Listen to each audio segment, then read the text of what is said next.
एक बार की बात है, एक शिष्य और उसका गुरु जंगल से होते हुए अपने गांव जा रहे थे। अंधेरा काफी हो चुका था। शिष्य ने गुरु से कहा, गुरुजी, काफी रात हो चुकी है, अगर आप कहे तो आज की रात किसी पास के गांव में गुजार ले। गुरुजी ने कहा, ठीक है। वे पास के गांव में छोटे से घर के पास जाकर रुके। तब शिष्य ने दरवाजा खटखटाया। उस घर से गरीब आदमी बाहर आया। तब गुरु ने कहा, अंधेरा काफी हो गया है, क्या हम आज रात के लिए रुक सकते हैं?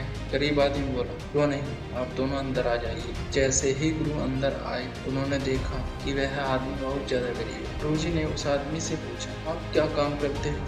उस आदमी ने कहा, मेरे पास बहुत सारी जमीन है। गुरुजी ने पूछा, अगर तुम्हारे पास बहुत सारी जमीन है तो इस तरह से क्यों रह रहे हो? वह आदमी बोला, यह जमीन किसी काम की नहीं। गांव वाले बोलते हैं यह बंजर जमीन है, यहाँ फसल नहीं उगाई जा सकती। गुरुजी ने पूछा, तुम्हारा गुजारा कैसे? उस आदमी ने बताया, मेरे पास एक भैंस है जिससे मेरा घर चलता है। ये सुनने के बाद गुरुजी सो जाते हैं। कुछ समय बाद अपने शिष्य को उठाते हैं और गुरुजी उस आदमी की भैंस को लेकर अपने गांव आ जाते हैं। शिष्य अपने गुरु से पूछता है कि आप गलत तो नहीं कर रहे? उस आदमी की रोजी रोटी इसी भैंस से चलती है।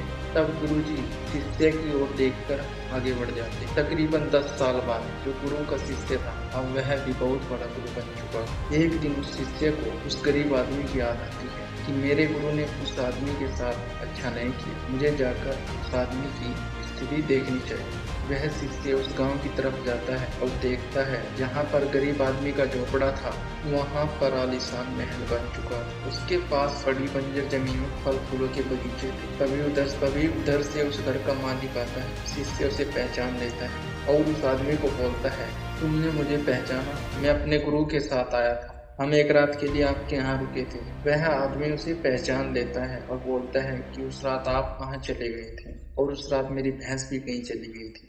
मेरे पास कोई रास्ता नहीं था, तो मैंने अपनी जमीन पर ही मेहनत की और फसल निकल आई, और आज मैं इस गांव का सबसे बड़ा और सबसे धनी आदमी बन चुका हूँ।